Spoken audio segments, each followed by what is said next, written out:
ಕುಣಿಗಲ್ ವಿಧಾನಸಭಾ ಕ್ಷೇತ್ರದ ಶಾಸಕರಾದ ರಂಗನಾಥ್ ರವರು ಹಾಗೂ ಮಾಗಡಿ ವಿಧಾನಸಭಾ ಕ್ಷೇತ್ರದ ಶಾಸಕರು ಬಾಲಕೃಷ್ಣ ಹಾಗೂ ಬೆಂಗಳೂರು ಗ್ರಾಮಾಂತರ ಮಾಜಿ ಸಂಸದರು ಮತ್ತು ಬಮೂಲ್ ಅಧ್ಯಕ್ಷರು ನಾಯಕರಾದ ಡಿಕೆ ಸುರೇಶ್ ಅವರ ಮಾರ್ಗದರ್ಶನದಲ್ಲಿ ಮುನ್ನಡೆಯುತ್ತಾ ಇರುವಂತಹ ನಾಯಕರು, ಸಮಾಜ ಸೇವಕರು, ಗ್ರಾಮ ಪಂಚಾಯಿತಿ ಸರ್ವತೋಮುಖ ಅಭಿವೃದ್ಧಿಗಳಿಗೆ ಶ್ರಮಿಸುವ ನಾಯಕ ಹಾಗೂ ತಂದೆಯ ಆಸೆಯನ್ನು ಮುಂದಿನ ದಿನಗಳಲ್ಲಿ ಕನಸು ಮಾಡುವ ಮಹದಾಸೆ ಹೊಂದಿರುವ ನಾಯಕರಾದ ನಾಗರಾಜರವರು ಕುಣಿಗಲ್ ವಿಧಾನಸಭಾ ಕ್ಷೇತ್ರ ಹುಲಿಯೂರು ದುರ್ಗ ಹೋಬಳಿ ತಾವರೆಕೆರೆ ಗ್ರಾಮ ಪಂಚಾಯಿತಿಯ ನೂತನ ಅಧ್ಯಕ್ಷರಾಗಿ ಅವಿರೋಧವಾಗಿ ಆಯ್ಕೆಯಾಗಿದ್ದಾರೆ. ಇದೇ ಸಂದರ್ಭದಲ್ಲಿ ನೂತನ ಅಧ್ಯಕ್ಷರಾದ ನಾಗರಾಜರವರಿಗೆ ಗ್ರಾಮ ಪಂಚಾಯಿತಿ ಸದಸ್ಯರು ಹಾಗೂ ಸುತ್ತಮುತ್ತಲಿನ ಹಳ್ಳಿಯ ಗ್ರಾಮಸ್ಥರು, ಕಾರ್ಯಕರ್ತರು, ಹಿತೈಷಿಗಳು, ಸ್ನೇಹಿತರು ಬಂದು ಶುಭ ಹಾರೈಸಿದ್ದಾರೆ. ನೂತನವಾಗಿ ಅಧ್ಯಕ್ಷರಾದ ನಾಗರಾಜರವರು ನನ್ನನ್ನು ಆಯ್ಕೆ ಮಾಡಿ ಕುಣಿಗಲ್ ವಿಧಾನಸಭಾ ಕ್ಷೇತ್ರದ ಶಾಸಕರಾದ ರಂಗನಾಥ್ ಹಾಗೂ ಮಾಗಡಿ ವಿಧಾನಸಭಾ ಕ್ಷೇತ್ರದ ಶಾಸಕರಾದ ಬಾಲಕೃಷ್ಣ ಹಾಗೂ ಮಾಜಿ ಸಂಸದರು, ಹಾಲಿ ಬಮೂಲ್ ಅಧ್ಯಕ್ಷರಾದ ಡಿಕೆ ಸುರೇಶ್ ರವರು ಹಾಗೂ ನನ್ನನ್ನು ಆಯ್ಕೆ ಮಾಡಿದ ಎಲ್ಲ ಗ್ರಾಮ ಪಂಚಾಯಿತಿ ಸದಸ್ಯರಿಗೂ ತುಂಬ ಹೃದಯದ ಧನ್ಯವಾದಗಳನ್ನು ತಿಳಿಸಿದ್ದಾರೆ.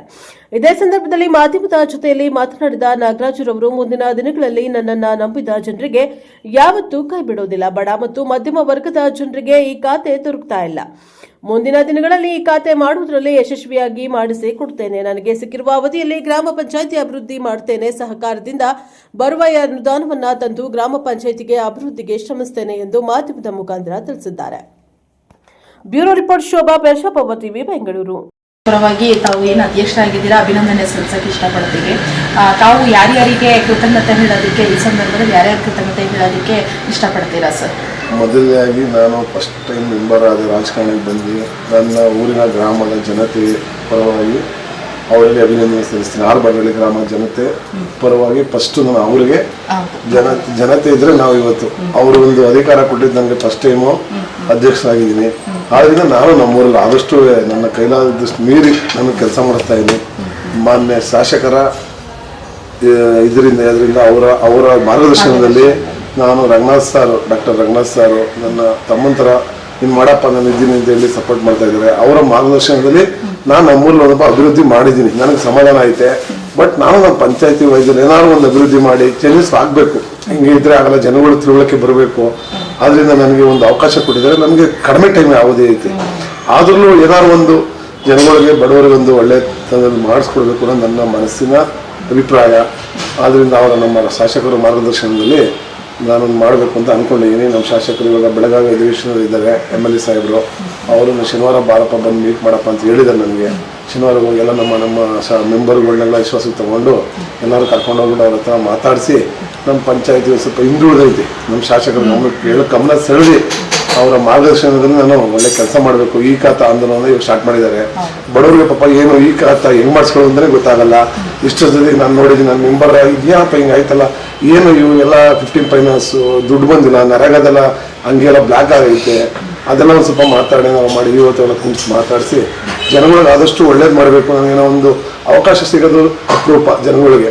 ಆ ಅವಕಾಶನ ನಾನು ಯೂಸ್ ಮಾಡ್ಕೊಬೇಕು, ಜನಗಳಿಗೆ ಒಳ್ಳೇದು ಮಾಡಬೇಕು ಅಂತ ನನ್ನ ಮನಸ್ಸಿಂದ ನಿಮ್ಮ ಹತ್ರ ಹೇಳ್ಕೊಂತೀನಿ. ಮೊದಲ ಬಾರಿಗೆ ಅಧ್ಯಕ್ಷ ಆಗಿರತ್ತೆ, ಇದಕ್ಕೆ ಮುಂಚೆ ಏನಾದರೂ ಆಗಿರೋದು? ಇಲ್ಲ ಮೇಡಮ್, ನಾನು ಆ್ಯಕ್ಚುಲಿ ಇದೇ first time member, first time ಅಧ್ಯಕ್ಷ ಕೊಟ್ಟಿದ್ದಾರೆ. ನಮ್ಮ ಗ್ರಾಮ ಪಂಚಾಯತ್ ಸದಸ್ಯರೆಲ್ಲ ಸೇರಿ ಎಲ್ಲ ನಾನು ಇನಾಮಿನೇಷನ್ ಮಾಡಿದ್ದಾರೆ. ಯಾರು ನನ್ನ ಅಪೋಸ್ ಮಾಡ್ದಂಗೆ ಎಲ್ಲರೂ ವಿಶ್ವಾಸ ಬಂದು 15 ಜನ ಮೆಂಬರು ಸಪೋರ್ಟ್ ಮಾಡಿ ನಾಗರಾಜ ಏನೋ ಇವತ್ತು ನಿಮ್ಗೊಂದು ಒಳ್ಳೆ ಅವಕಾಶ ಸಿಗ್ಲಪ್ಪ ಅಂದ್ಬಿಟ್ಟು ಎಲ್ಲರೂ ಸೇರಿ ನನಗೊಂದು ಅವಕಾಶ ಮಾಡಿಕೊಟ್ಟಿದ್ದಾರೆ. ಸರ್, ಈಗೇನು ಮೂಲಭೂತ ಸೌಕರ್ಯಗಳಲ್ಲಿ ಸುಮಾರು ಕುಂದುಕೊರತೆಗಳಿರ್ತವೆ, ತುಂಬ ಹಿಂದುಳಿದಿದೆ ಗ್ರಾಮ ಪಂಚಾಯತಿ ಗ್ರಾಮ ಅಂತ ಹೇಳ್ಕೊಂಡ್ರೆ, ಈಗ ಅಧ್ಯಕ್ಷ ಆದ್ಮೇಲೆ ಏನೆಲ್ಲ ಸಮಸ್ಯೆಗಳಲ್ಲಿ ಮೊದಲನೇ ಆದ್ಯತೆ ಯಾವುದಕ್ಕೆ ಕೊಡ್ತೀರಾ ಸರ್?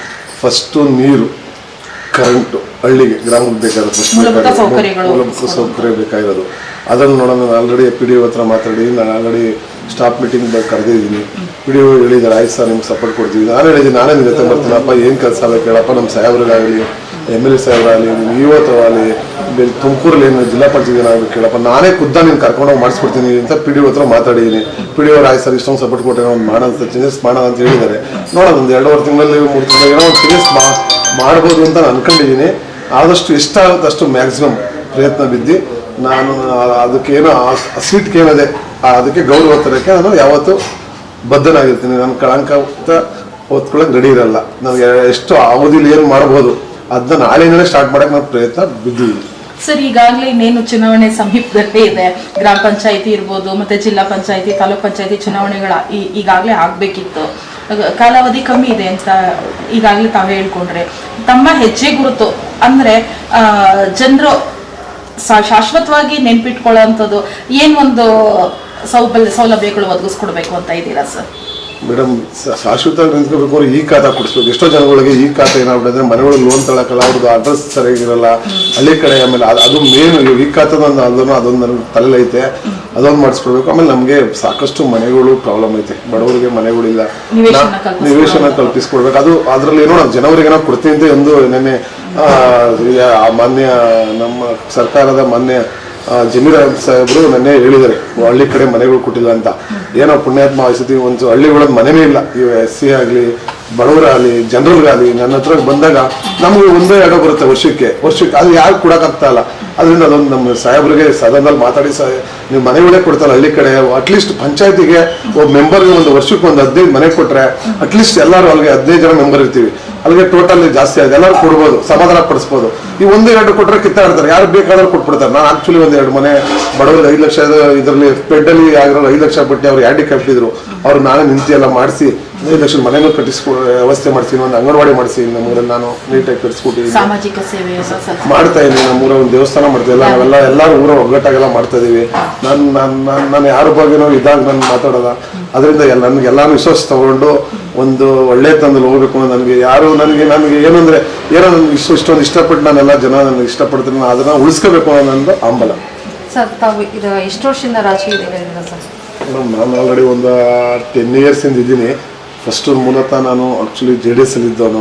ಶಾಸಕರ ಕಾರ್ಯವೈಖರಿ ನೋಡಿ, ನಾನು ರಂಗನಾಥನ ಕಾರ್ಯವೈಖರಿ ನೋಡಿ ನಾನು ಗ್ರಾಮ ಪಂಚಾಯತಿ ಆದ್ಮೇಲೆ ಶಾಸಕರು ಬಾಲಣ್ಣವರು MP ಅವ್ರ ಹತ್ರ ಕರ್ಕೊಂಡು ನನ್ನ ಪರಿಚಯ ಮಾಡಿಸಿ, ಸುರೇಶ್ ಅಂತ ಹೇಳಿ, ಹಿಂಗೆ ನಾಗರಾಜ್ ಅಂತ ಹುಡುಗ ಅಂತ ಹೇಳಿ, ಹಂಗಾಗಿ ನನ್ನ ಗ್ಯಾರಂಟಿ ಇದು ಮಾಡಿ ಅಲ್ಲಿಂದ ನಾನು ರಾಜಕೀಯಕ್ಕೆ ಗ್ರಾಮ ಪಂಚಾಯತ್ ಸ್ಟಾರ್ಟ್ ಮಾಡಿದ್ದೀನಿ. ಸರ್, ಇನ್ನೇನು ಗ್ರಾಮ ಪಂಚಾಯತ್ ಚುನಾವಣೆ, ತಾವೇನಾದ್ರು ನೆಕ್ಸ್ಟ್ ಏನಾದ್ರು ಜಿಲ್ಲಾ ಪಂಚಾಯತಿಗೆ ಹೋಗೋದೇನಾದ್ರು ಐಡಿಯಾ ಏನಾದ್ರು ಇದೆಯಾ ಸರ್? ಇಲ್ಲ ಮೇಡಮ್, ನಮ್ಮ ಶಾಸಕರ ಮೇಲೆ ಅದು ಮಾಡ್ತೀವಿ. ನಾನು ಯಾಕೆಂದ್ರೆ ನಾನು ಆ ತಪ್ಪ ಹೇಳ್ಕೊಂಡ್ರೆ ಅದು ತಪ್ಪಾಗುತ್ತೆ.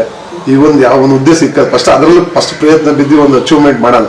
ನಾವು MLA ಅವ್ರು ಏನು ಮಾರ್ಗದರ್ಶನ ಕೊಡ್ತಾರೆ, ರಂಗನಾಥ್ ಸರ್ ಅವ್ರು ಹಾಕಿದ ಹೆಜ್ಜೆನ ನೋಡಿ. ಯೋಜನೆಗಳನ್ನ ಯಾವ ರೀತಿ ಒದಗಿಸ್ಕೊಡ್ತಾ ಇದ್ದೀರಾ ಸರ್? ಮೇಡಮ್, ಗ್ಯಾರಂಟಿ ಯೋಜನೆಗಳು ಅಂತಂದ್ರೆ ಇವಾಗ ಸರ್ಕಾರದ 5 ಗ್ಯಾರಂಟಿ ಯೋಜನೆಗಳು ಕೊಟ್ಟಿದ್ದಾರೆ. ಲೇಡೀಸ್ ಪಾಪ ಬಸ್ಸು ಸೌಕರ್ಯ ಕೊಟ್ಟಿದ್ದಾರೆ, ಅದ್ರಲ್ಲಿ ಅಕ್ಕಿ ಇದೆಲ್ಲ ಚೆನ್ನಾಗಿ ನಮ್ಮೆಲ್ಲ ಹೋಗ್ತಾ ಇದ್ದಾರೆ. ಬಡವರು ಪಾಪ ಎಲ್ಲ ನನ್ನೆಲ್ಲ ವಿಚಾರಿಸಿದ್ದೀನಿ, ಅದೆಲ್ಲ ಕೊಡ್ತಾರೆ ಕರೆಕ್ಟ್ ಟೈಮ್ಗೆ ಅಂತ. ಸ್ವಲ್ಪ ದುಡ್ಡು ಹಾಕೋದ್ರಲ್ಲಿ ಒಂಚೂರು ಹಿಂದೆ ಮುಂದೆ ಆಗ್ತಾ ಐತೆ. ಏರೋಪೇರ್ ಸರ್ಕಾರದಲ್ಲಿ ಅದು ಅನುದಾನ ಬಂದಾಗ ಮಾಡ್ತಿದ್ದಾರೆ, ಎಲ್ಲ ಚೆನ್ನಾಗಿ ಜನಗಳು ತಿರುಗ್ತಾ ಇತ್ತು. ಸರ್, ಈ ಹಿಂದೆ ಅಧ್ಯಕ್ಷರು ತಂದಂಥ ಅಭಿವೃದ್ಧಿ ಕೆಲಸಗಳು ತಮಗೆ ತೃಪ್ತಿಯಾಗಿದೆ ಸರ್ ನಿಮ್ಮ ಗ್ರಾಮ ಪಂಚಾಯತಿ ಹೊತ್ತು? ಅಧ್ಯಕ್ಷರು ಹೋದ್ರೆ ಇವಾಗ ಏನು ಮಾಡಿದ್ದಾರೆ, ಇವಾಗ ಇನ್ನೊಂದು ಎಲ್ಲರೂ ಭೇದ ಮಾಡ್ಕೊತಾರೆ. ಈಗ ಅಧ್ಯಕ್ಷರನ್ನ ಇವಾಗ ಒಂದು ಸ್ವಲ್ಪ ಅಟ್ಲೀಸ್ಟ್ ತಿಳುವಳಿಕೆ ಇರೋ ಅಧ್ಯಕ್ಷ ಆದರೆ ಇಡೀ ಕರ್ನಾಟಕದ ನಾನು ಕೇಳ್ಕೊಳ್ಳೋದು ಮಾನ್ಯ ಮುಖ್ಯಮಂತ್ರಿಗೆ ತಲುಪಿಸ್ಬೇಕು, ಒಳ್ಳೆ ಮೆಸೇಜ್ ಹೋಗ್ಬೇಕು. ಅಟ್ಲೀಸ್ಟ್ ಒಂದು ಸ್ವಲ್ಪ ಎಜುಕೇಟೆಡ್ ಇರೋರು ಅಧ್ಯಕ್ಷ ಆಗಬೇಕು. ಅವಾಗ ಏನಾಗುತ್ತೆ ಅಂದ್ರೆ PDOಗಳನ್ನ ಸೆಕ್ರೆಟರಿನ ಹಿಡಿದು ಕುಂಡಿಸಿ ಕೆಲಸ ಮಾಡಿಸ್ಬೋದು. ನೀವು ಏನು ಇಲ್ದಲೇ ಒಂದು ಪಾಪ ಹಳ್ಳಿ ಜನ ಮುದ್ದತೆ ಬಂದಿರ್ತ, ನಮ್ಮಲ್ಲಿ ಒಬ್ರು ಇದ್ರು ಅಜ್ಜಿ ಒಳ್ಳೆಯರಿದ್ದಾರೆ, ಅವ್ರನ್ನ ಕರ್ಕೊಂಡು ಕುಂಡಿಸ್ಬಿಟ್ರೆ ಅವ್ರು ಹೆಂಗ್ ಬೇಕು ಹಂಗೆ ಸೈನ್ ಹಾಕ್ಸ್ಕೊಂಡ್ಬಿಡ್ತಾರೆ. ಈಗ ಎಲ್ಲರೂ ಆ ಥರ ಮಾಡ್ತಾರೆ ಅಂತ ಹೇಳಲ್ಲ, ಇಡೀ ಕರ್ನಾಟಕದಲ್ಲಿ ಎಲ್ಲ ಹಂಗೆ ಮಾಡ್ತಾರೆ. ಒಂದ್ ಸ್ವಲ್ಪ ಕಳ್ಳರು ಇದ್ದಾರೆ, ಅವ್ರು ಏನ್ ಮಾಡ್ಬಿಡ್ತಾರೆ ಅಂದ್ರೆ ಗೊತ್ತಿಲ್ಲದಂಗೆ ಸೈನ್ ಹಾಕ್ಸ್ಕೊಂಡು ಮಾಡ್ಬಿಟ್ಟು ಸುಮ್ಗೆ ಪಂಚಾಯತಿಗೂ ಕೆಟ್ಟ ಹೆಸರು ಮಾಡ್ತಾರೆ, ಅಧ್ಯಕ್ಷರು ಕೆಟ್ಟ ಹೆಸರು ಮಾಡ್ತಾರೆ. ನಾನು ನಿಮ್ಮ ಆಯ್ನೆ ಮುಖಾಂತರ ಕೇಳ್ಕೊಳ್ಳೋದು ಏನಂದ್ರೆ ಅಟ್ಲೀಸ್ಟ್ ಅಧ್ಯಕ್ಷ ಅರ್ಹತೆ ಆಗ್ಬೇಕು ಅಂದ್ರೆ ಸ್ವಲ್ಪ ಓದು ಬರೋರಾದ್ರೆ ಇದೇನು ಎತ್ತ ಅಂತ ನೋಡಿ ಸೈನ್ ಹಾಕಿ ಜ್ಞಾನ ಉಳ್ಳವರಾದ್ರೆ ಪಂಚಾಯತಿ ಬಗ್ಗೆ ಒಂದ್ ಸ್ವಲ್ಪ ಹೇಳು ತಿಳ್ಕೊಂತಾರೆ. ಈಗ ಏನು ಗೊತ್ತಿಲ್ಲ, ಈಗ ಸೈನ್ ಹಾಕ್ರಿ ಹೆಬ್ಬೆಟ್ಟಿಕ್ರಿ ಇಟ್ಬಿಡ್ತಾರೆ. ಅವಾಗ ಗ್ರಾಮ ಪಂಚಾಯತಿನೂ ಗೊತ್ತಾಗಲ್ಲ. ಈಗ ಸಿಸ್ಟಮ್ ಇವಾಗ ನಮ್ಮ ರಾಜ್ಯ ಒಕ್ಕೂಟ ಅಂತ ಮಾಡಿದ್ದಾರೆ, ಪಂಚಾಯತ್ ರಾಜ್ ಒಕ್ಕೂಟದ ಅಧ್ಯಕ್ಷರು ಆಗಿದ್ದಾರೆ. ಅವರು ಇವಾಗೆಲ್ಲ ಸ್ಟೇಕ್ ಮಾಡ್ತಾ ಇದ್ದಾರೆ, ಸರಿಯಾಗಿ ಹಣಕಾಸು ಎಲ್ಲ ಬಂದಿಲ್ಲ ಅಂತ. ಅದರಿಂದ ನಾನು ನಿಮ್ಮ ಐನು ಮುಖಾಂತರ ಕೇಳ್ಕೊಳ್ಳೋದು, ನನಗೊಂದು ಕನ್ಸರ್ನ್ ಏನಂದ್ರೆ ಸ್ವಲ್ಪ ಎಜುಕೇಟೆಡ್ ಅಧ್ಯಕ್ಷ ಆದ್ರೆ ಗ್ರಾಮ ಪಂಚಾಯತ್ ಸ್ವಲ್ಪ ಕಂಟ್ರೋಲ್ ತಗೋಬಹುದು, ಏನೇನು ತಪ್ಪೇನಿಲ್ಲ ಮಾಡ್ಬೋದು ಅಂತ ಹೇಳ್ತೇನೆ. ರೀತಿಯಲ್ಲಿ ಸೌಲಭ್ಯಗಳು ಒದಗಿಸ್ಕೊಡುವಂಥದ್ದು ಏನಾದರೂ ಒಂದು ಹೇಳ್ಕೊತೀರಾ? ನಿಜ ಸುರೇಶ್ ಹೇಳ್ಬೇಕು, ಸುರೇಶ್ ತರ MP ಪಡೆಯಕ್ಕೆ ಪುಣ್ಯವಂತರು. ಯಾಕೆಂದ್ರೆ 24/7 ಒಂದು ಚಿಕ್ಕ ಇದರಿಂದ ಸಮಸ್ಯೆನ ಹಿಡಿದು ಅವ್ರ ಕೈಕಿ ಕೆಲಸ ಮಾಡತಕ್ಕ ಬಿಡಲ್ಲ. ಯಾಕಂದ್ರೆ ಆ ಥರ MP ಸಿಗೋದು ಪುಣ್ಯ. ಏನು ಮಾಡ್ತಾರೆ, ದುರಾದೃಷ್ಟ. ಲಾಸ್ಟ್ ಟೈಮ್ ಅವ್ರಿಗೆ ಅನ್ಯಾಯ ಆಗೈತೆ. ಬಟ್ ಅಂಥವ್ರು ರಾಜಕಾರಣದಲ್ಲಿ ಇರಬೇಕು. ಜನ ಅಂತಾರೆ ಅವ್ರು ಆರಿಬಲ್ ಅಂತಾರೆ, ಬಟ್ ಅಲ್ಲಿ ಒಳ್ಳೆ ಗುಣನೈತೆ. ಅವ್ರ ಹೃದಯ, ಅವ್ರ ಮನಸ್ಸಲ್ಲಿ ಇಷ್ಟು ಪ್ರೀತಿ ಇದೆ ಅಂತ ಜನಗಳಿಗೆ ಗೊತ್ತಾಗಲ್ಲ. ಆ ಥರ ಇಲ್ಲ ಅಂದ್ರೆ ಕೆಲಸ ಮಾಡ್ಸಕ್ಕಾಗಲ್ಲ, ಅಧಿಕಾರಿಗಳನ್ನ ಬಗ್ಸಿ ಕೆಲಸ ಮಾಡ್ಸಕ್ಕಾಗಲ್ಲ. ಸುರೇಶ್ ಅಣ್ಣ ಅಂತಾರೆ ಜನಪ್ರತಿನಿಧಿಗಳು ಇದ್ರೆ ಯಾಕೆ ಕೆಲಸ ಆಗಲ್ಲ? ಇವಾಗ ನಮ್ಗೆ ನೋಡಿ, ಇವಾಗ ಅದು ಕಣ್ವಾದಿಂದ ಈಗ ನೀರು ತಗೊಡ್ತಾ ಇದ್ದಾರೆ, ವೈಜಿಗುಡ್ಡದಿಂದ ನಮ್ಮ ಹುಲಿಯೂರ್ದುರ್ಗ ಹೋಬಳಿಗೆ, ತವರೆಕೆರೆ ಗ್ರಾಮ ಪಂಚಾಯತಿಗಾಗಲಿ, ಉಜ್ಜಿನಿ ಗ್ರಾಮ ಪಂಚಾಯತಿಗಾಗಲಿ, ಈ ಭಾಗ ಅದು ಡ್ರೈ ಲ್ಯಾಂಡ್ ನಮ್ದು.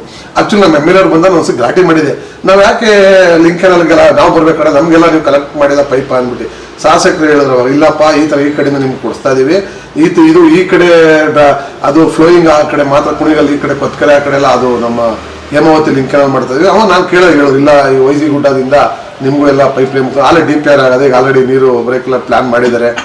ಇದೆಲ್ಲ ಯೋಜನೆ ಎಲ್ಲ ಬಂದು ಸುರೇಶ್ ಅಣ್ಣನ ಕನಸು ನಿಜ ಹೇಳ್ಬೇಕಂದ್ರೆ ಇಷ್ಟು ವರ್ಷಗಳಾಗದ ಕೆಲಸಗಳನ್ನ ಈ ಸರಿ ಸರ್ಕಾರ ಐತೆ ಎಲ್ಲ ಆಗಿ ನಮ್ಮ ಸುರೇಶ್ ಅಣ್ಣನ ಮಾರ್ಗದರ್ಶನ, ನಮ್ಮ ಸಾಹೇಬ್ರು ರಂಗನಾಥ್ ಅಣ್ಣವ್ರ ಮಾರ್ಗದರ್ಶನದಲ್ಲಿ ನಮ್ಮ ಪುಣೆಗಳ ಅಭಿವೃದ್ಧಿ ಆಗುತ್ತೆ ಅಂತ ನಾನು 100% ಹೇಳಕ್ಕೆ ಇಷ್ಟಪಡ್ತೀನಿ.